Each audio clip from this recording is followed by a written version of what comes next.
This year's Discover Alaska lectures are presented by the UAF Institute of Arctic Biology faculty members. And tonight we will hear from Christa Mulder, Professor of Ecology. This is a little background about Christa.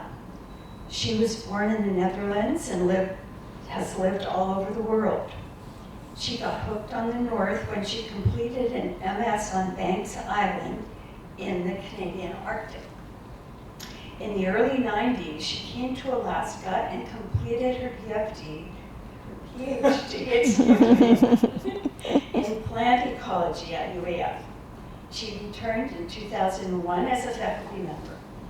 Christa studies boreal and subarctic plants, usually in the context of climate change, and especially likes working on berry species.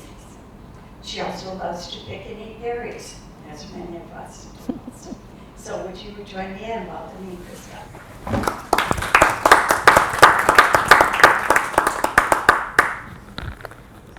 Thank you, Judy, for that lovely introduction. So yeah, my name is Christa Mulder, and I'm going to tell you today about a project that we have been working on called Alaska Berry Futures. And this project is all in response to people wondering about how berries are changing and threatened in a changing climate. So, as I said, I love picking berries. How many of you have picked berries in this past year? Yeah, okay, so 100%. No surprise there. Awesome. How many, I'm just curious, how many of you would have picked blueberries this year? Strong choice. Cranberries? Woohoo! How about cloudberries? All right, a few. Okay. You know where they are. That's really important. And what about crowberries? Anybody pick crowberries? Oh, okay. So yeah. All right. So that fits actually very nicely with the data that I have on this. So what I'm going to do is I'm going to tell you a little bit about our Alaska Berry Futures project, but I'm also going to give you just some general biology background about the plants so that you can understand why they're threatened or why there are opportunities. I have to turn this on first, I think. Button on the side, maybe. Let's try this. All right, so first I want to acknowledge my collaborators because this is a group project like almost everything I do is. So Katie Spellman is my partner in crime for almost everything. In fact, 2 hours ago I was running a youth camp with her, which is why I'm just so slightly tired today. Melinda Chase is another person who's been very active in our project. She's the tribal liaison and connects with communities a lot on climate change issues. And then a whole group of my former graduate students, Lindsay Parkinson, Laura Weingartner, and Kristen Schroeder have served as researchers and writers on this project, with Lindsay doing a lot of the writing. Molly Putnam, Hannah Foss, and Anne Ruggles are the core of our illustrative team, and you'll see a lot of their illustrations and their photographs, and Anne is a long-term neighbor of mine who takes really fantastic pictures. All right, we just had a land acknowledgement, but I too want to acknowledge that most of this work was done on the traditional territory of the Lower Tanana Dene people, and as you probably know, we are located here on the Trothieta campus, which is named after, oops, that was the wrong direction, which is named after the Eskimo potato, or Indian potato, which is a species of hedystrum that produces roots that people like to eat and bears still continue to eat. All right, so berries are incredibly important, and these are berries not in the botanical sense, these are berries in the general sense that we use the word. As you probably know, they're a major subsistence lifestyle component, and of course, major recreational activity, as we just demonstrated with our little survey here.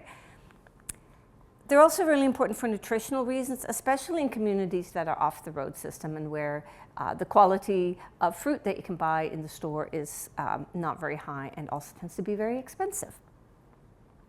So this is a quote I really like from a berry picker who said, an Inuit berry picker said, "I like going berry picking not just to get big pails of berries, but because you're out alone, calm and just enjoying yourself.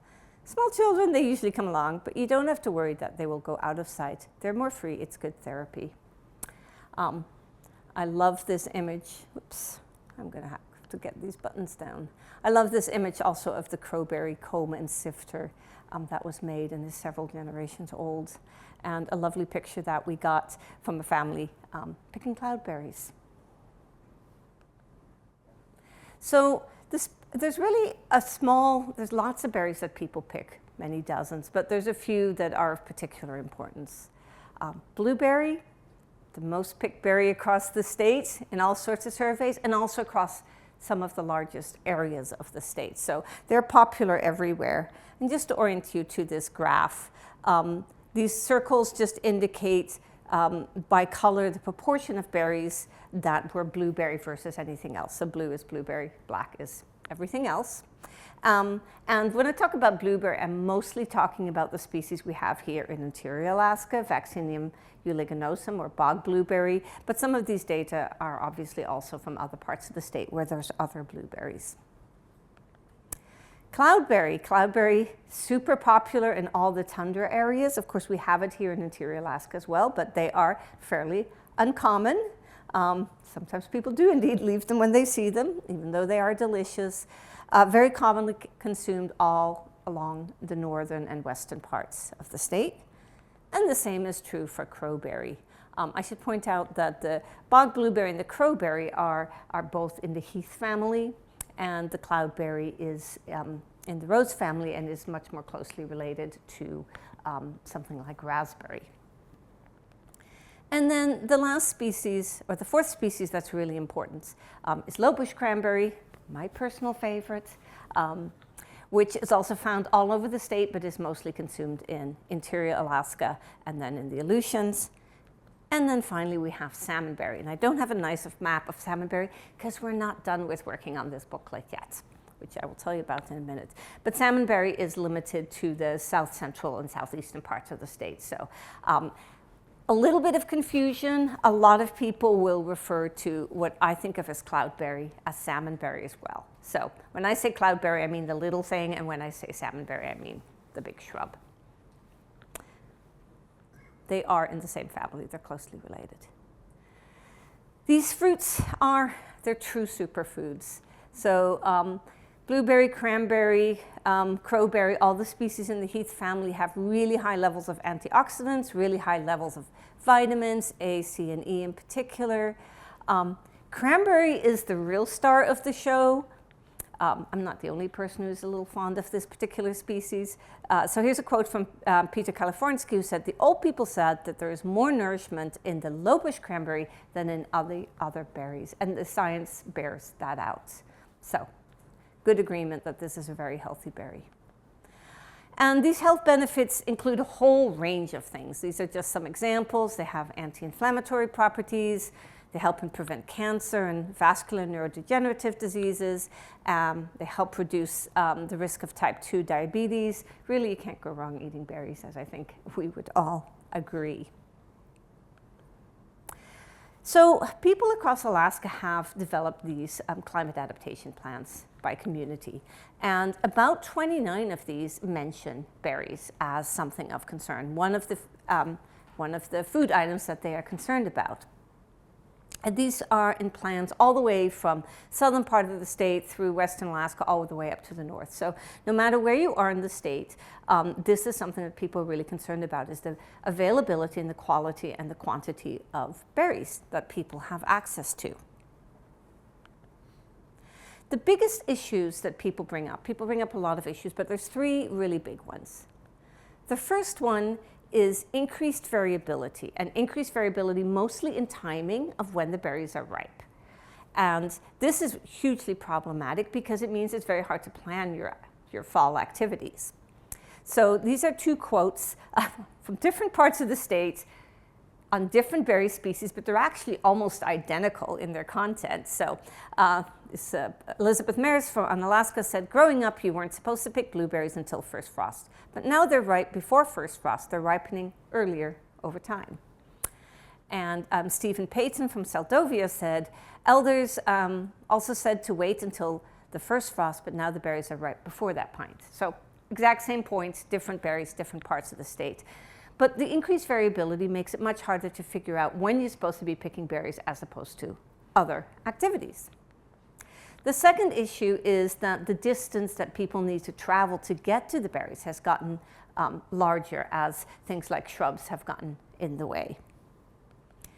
And the increased shrub cover in general is really concerning people. So how many of you have heard of shrub expansion in Alaska? Yeah, so you're mostly familiar with this idea that shrubs, especially willows and alders, are starting to get out of the boreal forest and expand into areas that have up until recently been tundra. And so that's a really big issue.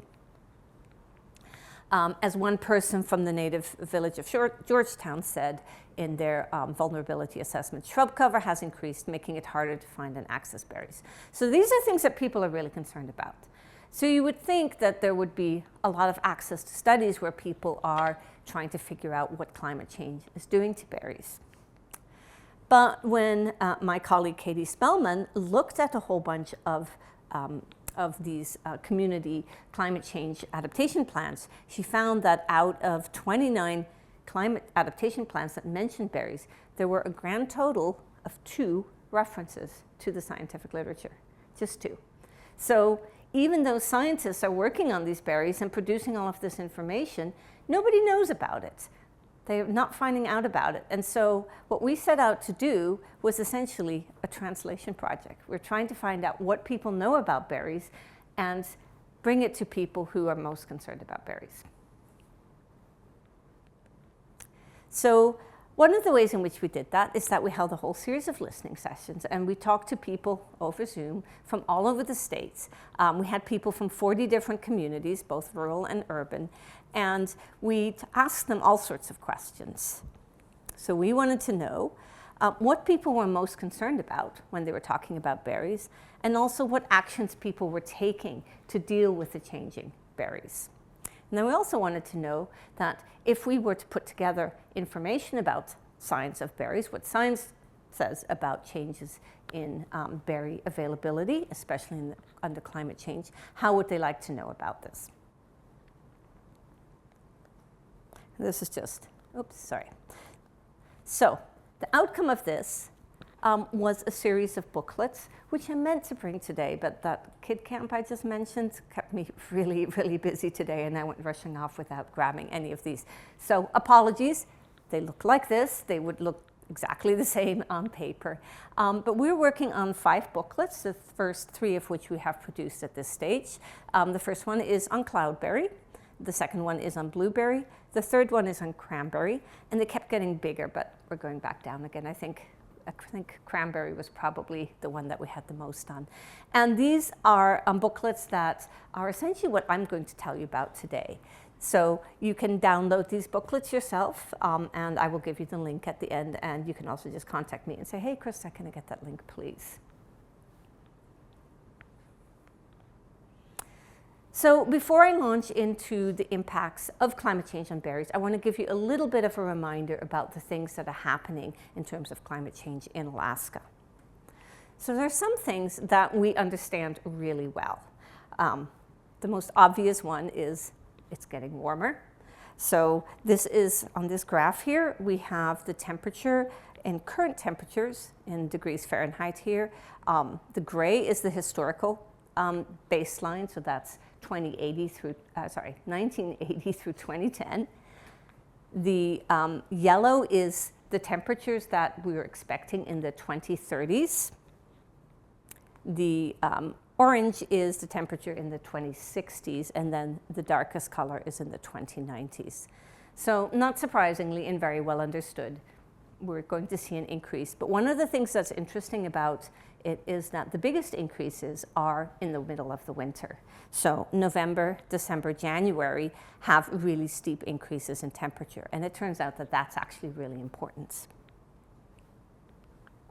The other thing we know that this does is that it generates an increase in growing season. So plants are, for all intents and purposes, active when it's above freezing. We have really tough plants, so pretty much as soon as it's above freezing, off they go. And we know that because it's warmer in the springtime, and the snow's melting earlier, and because we are, in some years at least, getting extended fall seasons, we're getting a longer period over which they're growing. So that's the part that we're all pretty clear on. There are some other parts that are a little bit less certain. The first one of those is changes in precipitation. So in general, the predictions for much of the state are an increase in precipitation. Again, this is for Fairbanks area, but you can find similar kind of charts for other places in Alaska in the Scenarios Network of Alaskan Arctic Planning. And in this case, we've got the same layout, historical, 2030s, 2060s, and 2090s. And as you can see, precipitation in at least some of the month is expected to increase quite a lot, especially in the middle of the summer. But those model projections are much less certain. So in other words, modelers are a lot less in agreement how much that's going to change, and there's a much greater chance that they're going to be off by a certain amount. So the error bars around this are much bigger. The second thing is that it is super important for a plant, whether it's above freezing or below freezing, because if it's above freezing, it's going to fall as rain, and if it's below freezing, it's going to fall as snow, and those two have very different properties. So having it a little bit wrong in terms of what the temperature is and what the timing is makes a big difference. And the third one that we have very poor data on, there's some modeling work done here at the not Institute of Arctic Biology, over in the Geophysical Institute, but there's not good data on it really, is changes in wind. And that matters a lot. So I'm going to take you through what I think of Katie's birth of a berry chart. She always says the birth of a berry is a miracle. And I really like that expression because it really reflects how unlikely it is actually that you're ever going to get a berry. So next time when you pick one, look at it and go, ooh, little miracle, before you pop it into your mouth. I'm going to start over here. So right now, if you go outside and you go find yourself a cranberry or a blueberry or a crowberry plant, there are already buds on those plants for next year. They start making their buds about a year before, the flower buds about a year before they actually flower. Leaf buds too, actually, but I'm not talking about leaves today. And if you want to know what that looks like, here's a picture of what a lowbush cranberry bud looks like right around now. And it's going to keep developing all throughout the winter, and then it's going to set bud. And it's just going to stay in the bud format throughout the winter. And if it's lucky, it survives. And if it's not lucky, it dies. So that's the first thing that can go wrong, right? It can just die over that first winter. Let's say it doesn't die, makes it through the winter, and springtime. And the next thing, of course, that has to happen is that it needs to be pollinated. Now, different plants differ in how much pollen they need. But let's say that this little cranberry here is lucky, and it gets a visit from a bee, and it is pollinated. Awesome. Made it through another hurdle. However, sometimes, of course, the flower is not pollinated. Maybe there's hardly any pollinators out. It's bucketing down rain in June. Or maybe the timing is off. There's just not enough pollinators at the time when it flowers. So we've made it through step 2. Now we're on to step 3. And step 3 is in summer. The plant needs enough resources that it can turn that seed that it's developing and the developing fruit into a full fruit. And plants abort their fruits all the time. If they don't have enough resources, they're just like, yeah, right. Not going to make any fruits this year. I'm just going to survive. I'll try again next year. So if it doesn't have enough resources, if it's a really terrible summer, if it doesn't have very many resources to start, it's not going to make any berries. If it does, then of course we finally have our lovely berry that we can consume. And I'm giving you this background because things can go wrong and climate change can affect all of those different steps. Oops. Oh, I had numbers in there. All right, so I decided, it's an awful lot of information, so I decided to put it seasonally. And by the way, if you have questions, just ask. We don't have to wait until the end. You might forget your question. That would be a bummer. So we're going to start with winter. And in winter, it's all about the buds. So this is a lovely drawing by Hannah Foss of a cloudberry plant. And the thing about cloudberry flower buds is they're not above the ground. They're actually under the ground. So these buds are here.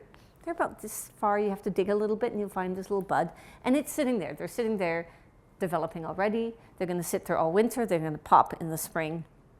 So under the ground and under the snow. And in the middle of the winter, like say January, these plants can tolerate temperatures down to, about 11 degrees Fahrenheit, which is not very cold, but because they're under the snow and in the ground, it's no problem. They're really well protected. Cranberry also has pretty well protected buds. Those buds are not under the ground, but they are under the snow because, as we know, cranberries are about yay tall. Snow covers them for much of the cold winter. And they have an astonishing tolerance of colds. I double-checked this number when I saw it because I thought it was kind of insane. But apparently, in January, you can drop these things in an ultra-cold freezer and they'd still be fine. Well, maybe not so fine if the rest of the plant weren't attached anymore. But in principle, they can tolerate temperatures down to about minus 112 Fahrenheit or minus 80 Celsius in the middle of the winter, but not in the springtime. So this is something to worry about. So those buds are at the ends of the branches here. Here's a flower bud. And then blueberry's taller, as we know, and so it may or may not get covered by snow, and so it is a lot less well protected. But it's also much better adapted to hitting the very cold temperatures that we get here in interior Alaska. So how cold can the blueberries go? You know, that's a good question. I couldn't find data on that. So nobody's done that particular study, at least not at temperatures cold enough that we care about it. But yeah, that's a good question. One of the things that happened when we started making these booklets is that we got lots of questions that were coming up that we included in our booklets, especially if we thought they were really important to understanding how the plants were doing under climate change. And so now, in addition to some answers, we have a huge number of questions that people can tackle. And I've had some faculty members in Canada contact me and say, "Hey, I've got these master students. They want to try to check some of these things." So that's another good one. So what are the risks in late winter and early spring? As the plants warm up in the spring, they deharden. They're no longer in full dormancy, and it means they become much more sensitive to cold temperatures. So instead of being able to drop them into an ultra-cold freezer, you might just be able to put them in a normal freezer or eventually in a fridge. So, for example, the cloudberries in the springtime, if it gets below about 27 degrees Fahrenheit, so right around freezing, they might get damaged. And the blueberries can tolerate a little bit lower, the blueberry buds that is, but not a lot lower. So they become much more sensitive, and that is dangerous because let's say there's not very much snowpack in the springtime, either because there wasn't very much snow or because there was a lot of wind, or you get temperatures that come up and then drop again, right? They go above freezing and below freezing. That is really damaging to flower buds. They really don't do well with that. These pictures here are taken by my former student, Christa. This is a healthy crowberry flower in bud. And if you're wondering what on earth a crowberry flower looks like, I'll show you some better pictures later. But people don't really notice them. But you can see it's looking nice and sort of green and juicy. This is the stigma, the female part. These are the anthers, nice and purple. And this is one that was frost damaged because she removed the snow around it. So it couldn't really help it. But that's what happens when plants are exposed too early. Yeah? Why do they become sensitive? So it's part of the developmental process. They have to. I don't understand the physiology exactly, but in all high latitude areas, buds go into deeper and deeper kinds of. They have different stages of dormancy where they get more and more tolerant, but also less and less able to respond. So if you were to take these buds and stick them out, in a nice warm place, they're not going to develop any further, and then the opposite happens in springtime. So it's a long developmental process, both in the fall and in the spring, in both directions. It's like going to sleep and coming out of winter sleep, but it's a slow process. Yeah, and I wish I knew more about physiology of that, but I don't. Yeah. I believe it's so. Because the more that it has to do physiologically in order to protect itself, the more it has to reverse. Yeah. So, yeah. Yeah, so the deeper down it goes, the deeper, yeah, it has, the deeper it has, the more it has to come back up. So, yeah. So the other danger for a lot of these plants is that if you have quick snow loss, you might also get a lot of UV exposure to these plants. Cranberries can actually photosynthesize when they're under the snow.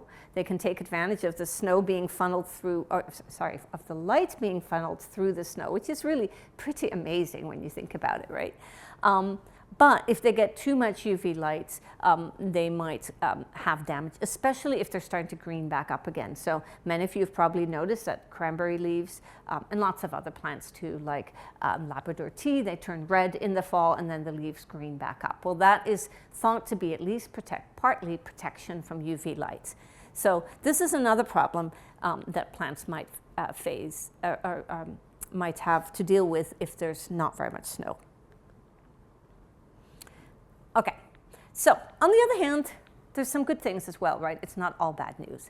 So let's imagine a different scenario. So we know that warmer winters are going to lead to more snowfall. That's a general prediction, especially in interior Alaska and on the North Slope. And we know that a thicker snow level is protective. So warmer winters in many places are associated with higher cranberry and blueberry production. So we're talking about sort of the middle of the winter and just more snow in general. And that's true in both scientific studies, but there have also been First Nations communities in Nunavik in Canada that have found the same thing. And it's also thought to benefit cloudberries, especially in coastal areas where they might not have very much snow cover at all otherwise. The other thing is that warmer winters with more snow are likely to increase the soil temperature because there's more insulation between the cold air and the soil, and that might increase pollinator survival. So as I was walking in here, I was talking to a lady who mentioned she just got stung by a bee walking in, and I thought, ooh, you know, those are some of our solitary bees, probably nesting in the ground. They're not like honeybees. They're not they're not in big groups and big colonies, and they really benefit when it's warmer. They're probably less likely to die, or they might be nesting in stems and or in the low down in the bark at the base of a tree or something like that. So more pollinators might survive. So that's another possibility. All right. So that was winter. So it's all about the buds, right? Plus a little bit about the pollinators. So let's move on to spring. In spring, it's all about the flowers. And I brought in this lovely flower illustration from Lauren Bird, who was one of the illustrators on our booklets. It looks upside down, but that's because blueberry flowers, they hang down, and bumblebees and other bees kind of hang below them and try to pollinate them from that position. Luckily, they do really well. And I just wanted to remind you of, the flowers. I was actually cutting up flowers this afternoon with kids, and they were oohing and eyeing over what they looked like under the scope. So it was actually a lot of fun. So in order to turn these little ovules into seeds, the plant needs to have some pollen land on the stigma. It needs to have a little pollen tube then germinate and grow all the way down the stigma, all the way down the style towards the ovules. And then sperm will fertilize these ovules, and these ovules are going to develop into seeds, and the structure around it, which is called the ovary wall, is going to develop into the fruit. That's the stuff that we actually eat. It's ovary wall, technically. Not in every single fruit, but most of them. At the same time, these lovely structures here are the anthers, and these are what they look like in blueberry plants, approximately, and those produce pollen. And that pollen needs to go from these anthers to another blueberry plant of the same species, but not the same individual, and preferably not the same genotype. In other words, not an individual that's genetically identical. I wanted to just illustrate this in cloudberry because I love how easy it is to see in cloudberry. So cloudberry has male and female flowers, and this is a female flower. These are the ovaries where the eggs are, and the style and the stigma right there. And each one of these ones needs to be fertilized in order to make a little orange ball. So when you're looking at this, each one of those was a separately fertilized little ovule, and the pollen had to land on each stigma. And you can see some ones that didn't get fertilized in the back there, which is kind of cool. So you know how sometimes you pick like a raspberry or cloudberry and it's like lopsided? Yeah, that was one that didn't get pollen on all those stigmas all the way around. Okay, so it's all about the flower. So here's cloudberry, and cloudberry, like I said, has separate sexes. And that's really uncommon in plants. About 95% of all plants have both sexes on the same flower. That's the standard. This is more like mammals, male plants and female plants. And that means that they can't get their own pollen because the plants that are female aren't producing pollen, like the plants that are male aren't going to make any seeds. So they definitely need insects. It's a downside of that system. This is a cranberry plant, and this cranberry flower does have both male and female parts. You can see there's the female part, there's some of the anthers, the male parts, but they're a little tricky because they require buzz pollination. They need to have the pollen sort of vibrated out, and things like bumblebees and solitary bees and syrphid flies can do that quite well. Mosquitoes cannot. So please, if you got told, maybe as a child, that mosquitoes are great pollinators of blueberries, it's not true. I'm sorry. Because they're not very good at that buzz pollination at all. They also don't have too many places to put pollen grains. So this plant can in principle pollinate itself, but if its own pollen lands there, it doesn't go anywhere. It doesn't germinate. It doesn't send any pollen tubes down. It's called self-incompatible. It's a very cool, complicated system that drives that. Blueberries. Blueberries also require buzz pollination, so they also are not pollinated by mosquitoes. But they can self-pollinate. They can get some pollen and create some fruits. However, it's a much lower percentage of fruits that are formed. So it's about a third compared to if you get pollen from other individuals. So it's kind of a backup system. It's not great. And then crowberries. How many of you ever noticed a crowberry plant? I'm just really curious. Crowberry flower, I should say. Crowberry flower. How many of you would know? Yeah. So crowberry flowers, they are gorgeous, but they are tiny. So next spring, early on, take a look, but bring a hand lens, because they are really gorgeous, but they are really tiny. And I didn't start noticing them until I had to actually do something for a project. So this is, yeah. The crowberries, are there other common berries around the world that are also called crowberries? Or just the Alaskan species? I don't know of other plants that are called crowberries, but it wouldn't surprise me because they are named after crows dispersing them, and there's probably other plants that are commonly, eaten by crows. So I don't know that for sure. What I do know is that what we call crowberry has lots of other common names. So it's also known as mossberry because it often grows in mossy areas, and it's also known as blackberry because it has blackberries. To somebody from the lower 48, a blackberry is something that looks kind of like a raspberry, right? Or a bramble. To somebody from the west coast of Alaska, a blackberry is what in interior Alaska we would call crowberries. But yeah, that's a good question. You just said ravens So disperse crowberries? They eat crowberries? So I don't know about ravens, but in other parts of Europe, the crows will eat them. I am not aware of ravens dispersing them, but crowberry, I just thought it was because it was black. yeah, that's another explanation. I've read both of them. So apparently crows do actually disperse them, but they are also black, so like crows. Anyway, they have these really gorgeous little flowers. I'm going to show you some more pictures later. But what's different for crowberries compared to the others is that they're wind pollinated as well as insect pollinated. And that makes sense because they're very early. There's often no pollinators out yet. Oh, and some plants have only one sex. So a lot of them are male and female, but there are some that are only male and some that are only female. Also not a very common mating system. All right. Of course, we need pollinators if we're going to turn those flowers into fruits. So here's a bumblebee visiting a cranberry flower. And here's some images from actually Katie Spellman's dissertation when she was doing her work on pollination. And you can see here are the pollen grains on that stigma. And they're not naturally colored pink. That's just because we use a dye so that we can see them. And they actually come in little balls of 4. Those are called tetrads. Here is a syrphid fly, or a flower fly, or a hoverfly. You might have heard all of those names, visiting a male cloudberry. I can see it's male because there's the anthers.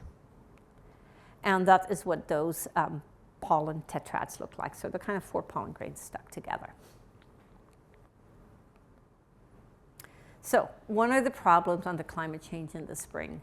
Well, the first one is that spring has been coming earlier, and snow melt is expected to advance quite a lot by sort of 2 to 4 weeks, depending on the part of the state. So this is from a paper that was published a few years ago. And what you can see on this figure is that there are parts of the states, like say the YK Delta region, where currently the snow is melting in, say, mid-April, maybe a little bit later, and it's expected to shift to sometime in March. So that's a quite substantial change in the timing of snow melts. And the question is whether pollinators are going to be making a similar shift. They are making shifts, but whether it's going to be as big as the snow melt shift, that's a really open question. We just don't know the answer. We don't have enough data. We have very few people here working on insects, and certainly not the ecology of insects.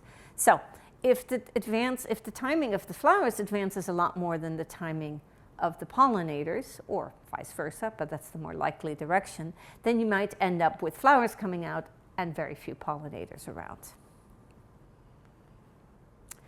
Another potential problem is that increased rain. So increased rain during May or June might also reduce pollination, because many pollinators do not like to fly when it's raining.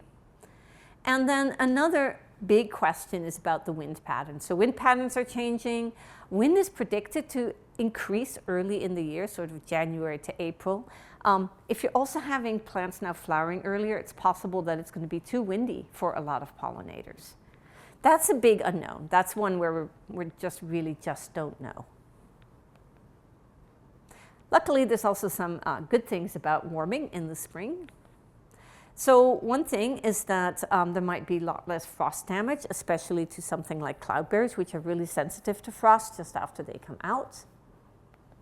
And another advantage is that a lot of pollinators really don't fly very well when it's cold.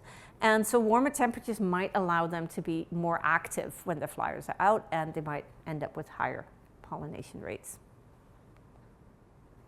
All right, so we've made it through the first few steps. We've had a bud survive the winter. We've had it flower. It's been pollinated. We now have a fruit, and now we just need to get it to the full ripe fruit stage. And so this is really all about growth and survival.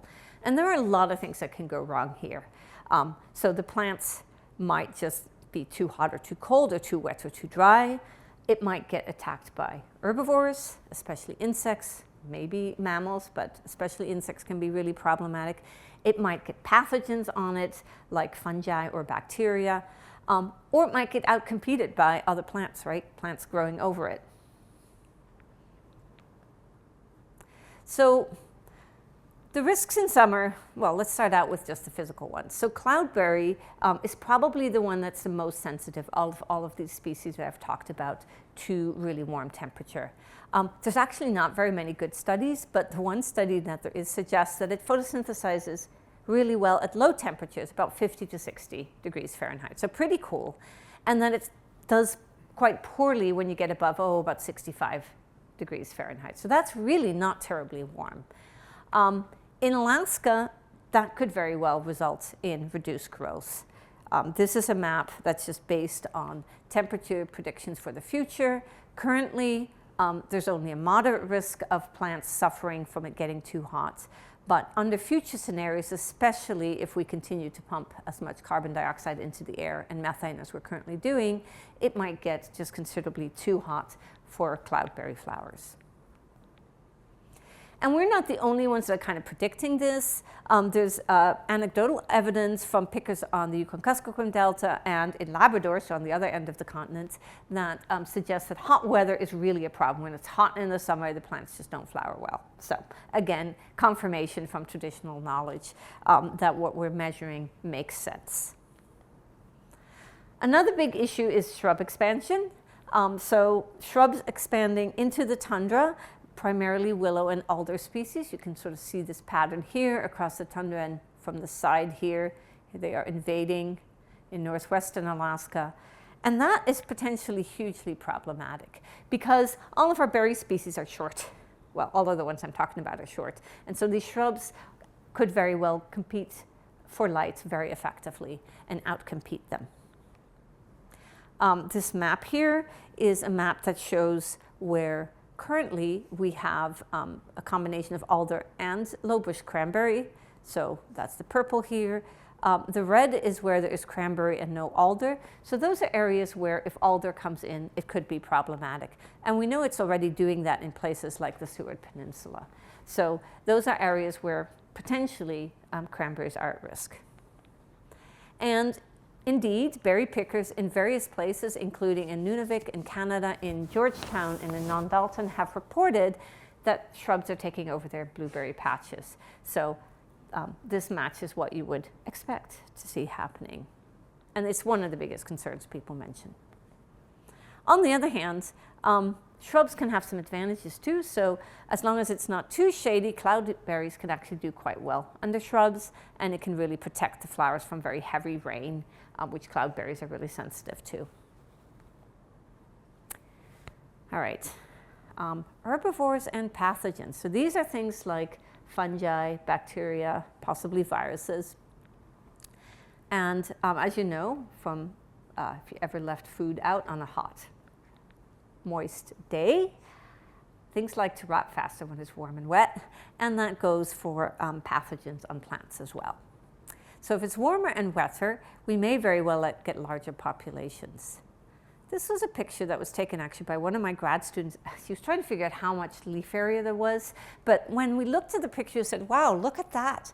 Every single blueberry leaf has something on it. Right? Blueberry leaves are not very tough, and every single one of them has some kind of damage on it. Sometimes it's insects, sometimes it's maybe a virus or something else. We're not sure always. That's clearly an insect, but who knows what some of these other things are. But they're all pretty heavily damaged, or there's a lot of damage.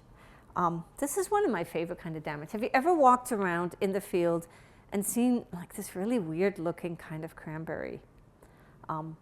And this is a species called Exobasidium vaccinii. It's a fungus, and it infects cranberries, and it makes them look kind of like flowers. So it's actually just the stem, but they kind of look like flowers. They're pink.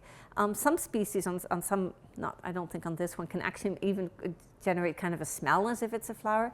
And it attracts flies as if, and other insects as if it's a flower, but then instead of moving pollen, which is what the plant wants, they end up moving the spores of the fungi. They're called pseudoflowers.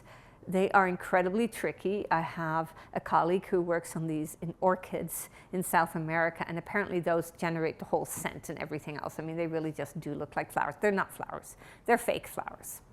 So anyway, this is obviously not so great if you're a cranberry to be covered by a fungus that's pretending to have your flowers. Another group or another big issue is fire. We all know that we have more fires. Every summer we're like, when's the smoke going to come, right? It was looking a little dicey a couple days ago. I was looking out and I saw this billowing smoke, and I thought, uh-oh, here we go. But fire is kind of a two-way sword. So we know that fire frequency, so how often it comes, fire intensity, how hot it gets, and how much of the ground it burns, and the extent, so how far it goes, how big it is, are all increasing. And another issue is that we used to not have fires in the tundra almost rarely, and now fires in the tundra are occurring and often staying on for quite a long time. They're still not common, but they are starting to occur. So that's a real issue. And that's a real issue for cloudberry and crowberry, which are really tundra specialists. They're not adapted to fire. Tundra's not supposed to burn. So they don't recover particularly well. Also, if you have a very intense fire, then that can burn through all of the organic layer on the bottom, all the old litter and all the decomposing material, all the way down to the mineral layer, to the just, you know, what you think of when you think of just like the soil, or the original soil, and that can kill the blueberries and cranberries. But on the plus side, if you have fires that are not very intense, they're kind of light to moderate, then that's actually great. I mean, where are you going to go if you're going to go blueberry picking? The best place to go is in a place that burnt a little while ago, right? Blueberries come right back. They have those lovely rhizomes, those underground stems. They just send up some new stems, off we go. So there's plenty of places where this might actually help. So again, it's all about the exact amount, right? How hot is it? How much is too hot? So it can be a good or a bad thing. So in the climate change, Adapting to Climate Change booklet from the Middle Kuskokwim, they said 2 years after a fire has burned through the area, berries will often be found in abundance. But that might no longer be true if it's much more intense. And then finally, opportunities for increased growth also exist. So if you just warm up cranberries or crowberries, they will grow better, as long as they're not outcompeted by somebody else. And cranberry plants, I told you they were super tough on the cold ends. We could get them all the way down to like minus 112 Fahrenheit. They're also really tough on the warm end. So they can also tolerate really warm temperatures. It's pretty amazing little plants. I knew there's a reason they were my fave. Warmer temperatures can also slow down the timing of leaf senescence. That's the browning or reddening of leaves in the fall in cloudberry, so that might be a good thing. And another thing that's cool about cloudberry is that when you're in the tundra, most of the roots are just in the top 30 or so centimeters, but cloudberry goes further, much further down into the soil than most plants, and it can go to right where the permafrost layer is the seasonal thaw, so as deep as it goes. And so if that gets deeper, it might be the first one to get the nutrients that are being released as the ground thaws deeper. All right, and then finally, fall. It's all about the fruits, of course.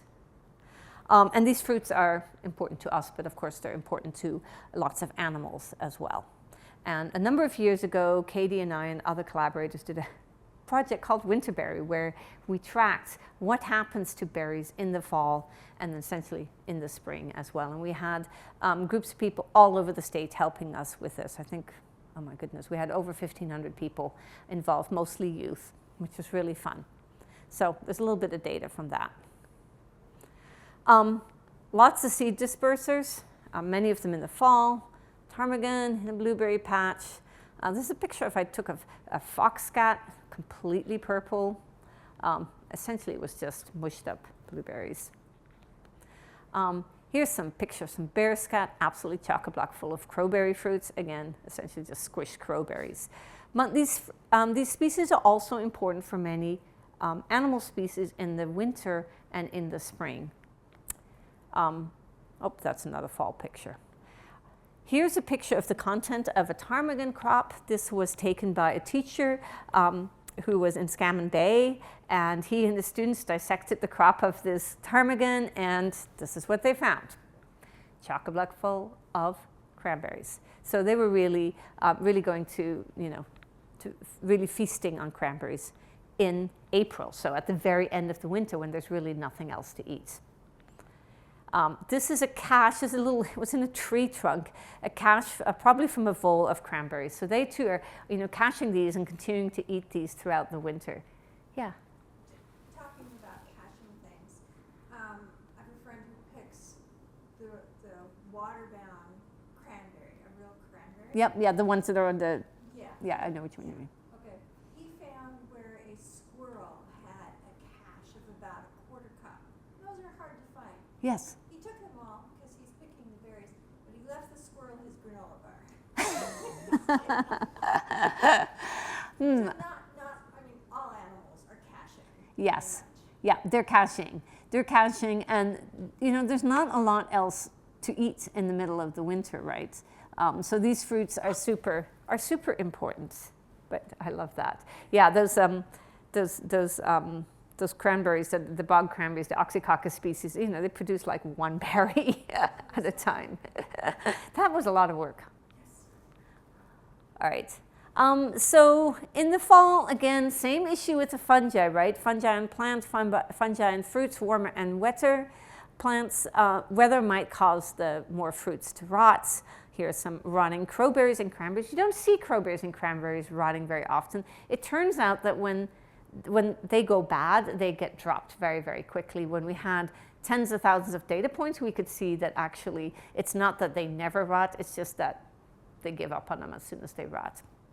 Unlike roses and highbush cranberry, which hang on to them. So, you know, the wet summers make it hard to harvest the blueberries before they fall off or rot. So this is something that people have been noticing. And then the other thing has to do with timing. And this comes back to this idea that we're getting earlier springs and, you know, potentially warmer summers as well, but then also later falls. And so if you shift the timing of the flowering, you're also shifting the timing of the fruiting. So now you've got the fruits ripe earlier and you have a longer fall, which means that chances are that a lot more of those fruits are going to fall off before the snow hits. And we found when we were doing our research on the berry loss, that there's a very consistent drop of berries. It's essentially a fixed percent. Every day there's like a 3% chance that a berry is going to fall throughout the fall, but as soon as the snow hits, that number drops way down. So with that in mind, we did a little bit of work to try to figure out what will happen, just based on not even temperature or precipitation or anything else, but just based on timing. So here's an example. This is an example for crowberry for the, let's say, for the Bering Taiga. So this is the west coast, the southern part of the west coast, like YK Delta type area, and further south. And what I'm showing you here is the percent of the fruits that are still remaining. So we're starting at 100. We're going to end up at 0.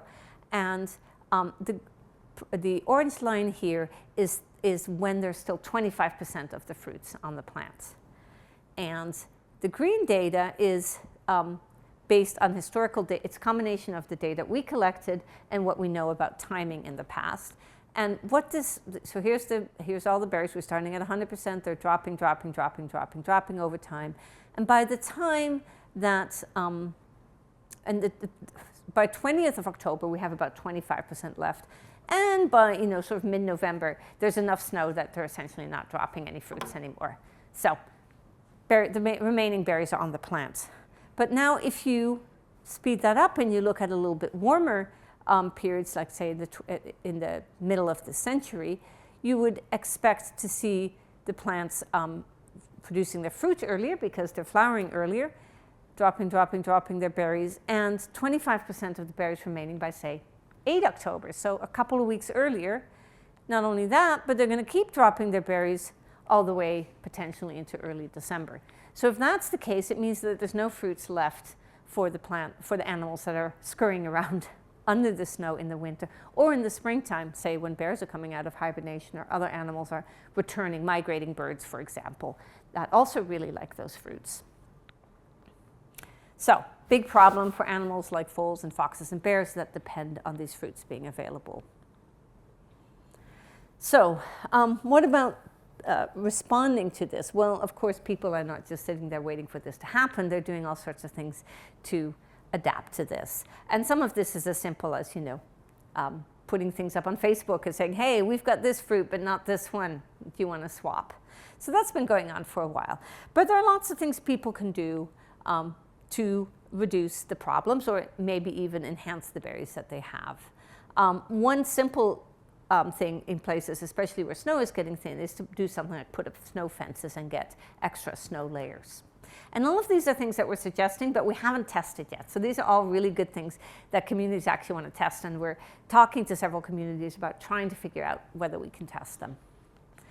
Providing shade, so that could be shade cloth or maybe just a few bushes planted. Adding peat or mulch, this is something that people have done in Scandinavia that works pretty well. Pruning berry plants, blueberry plants respond really well to being pruned. Cutting back competitors, that's also not too difficult. And creating food forests. So this is this idea that you go out and you you plant a whole bunch of berry plants of different species, and you just kind of let it go. You're not gardening, you're not like going in there all the time, pulling the weeds or cutting back things.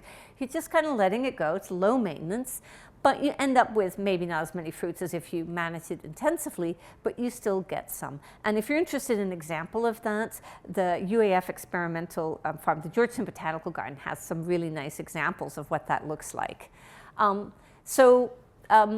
This is a quote from a person in Metlakatla saying, "We're working on building food forests, focusing on native berry species. This is for food security as well as to preserve berry species from other climate or development impact. This also creates a space for elders to harvest in a safer area." So, it might serve multiple purposes. It is not the traditional way, but it is a way that might allow communities to keep high berry maintenance. Interplanting with flowers that attract pollinators is another idea that's been put out there.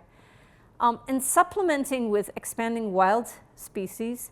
Diane, you were just mentioning that you were were picking berries already. Yeah, exactly, because you had planted some things that were not traditional native berries. So, yeah, so honeyberry, Saskatoon berry. Also, we've got some things that appear to be expanding. I don't know if I'm actually curious. Have any of you noticed that there seem to be more red currants around? Yeah. Yep, at least in where I'm picking, and I've been noticing that my neighbors have too, there's a lot more red currants. In my backyard, I've been clipping back my roses and letting the red currants come in. From the Anchorage area. Yeah. And we cannot find red currants. Uh-oh, they're migrating. There's a sawworm that just eats the leaves to nothing. Oh. And every time the electrical companies come out and brush under the power lines, they're transporting that sawfly larva all over. But we have, because it's been raining and snowing so much, 11 feet of snow, we have got cloudberries just about forever. I think this year they just hit 75 degrees, and it's been 2 years since we hit over 75 down there. Our cloudberries are fabulous. Huh. So There you go. anybody wants to come pick cloudberries with me? Show me where your currants are. Yeah. Yeah, so it's just interesting to talk to different people from different parts of the state and see what's becoming less abundant, what's becoming more abundant. But it does give me hope that there are things that are becoming more abundant, and that might substitute for some of the things that people are currently commonly picking. Because, red currants are delicious. They're really tasty. So, yeah. So, and a few more quotes. I'm using other species and new recipes to adapt to what is abundant. So, a lot of people are thinking about how things are changing and what species might be able to grow here that couldn't previously grow here. And then a few key unknowns. So a few things that we would really like to know more about. How climate change is going to affect the timing of pollinator emergence.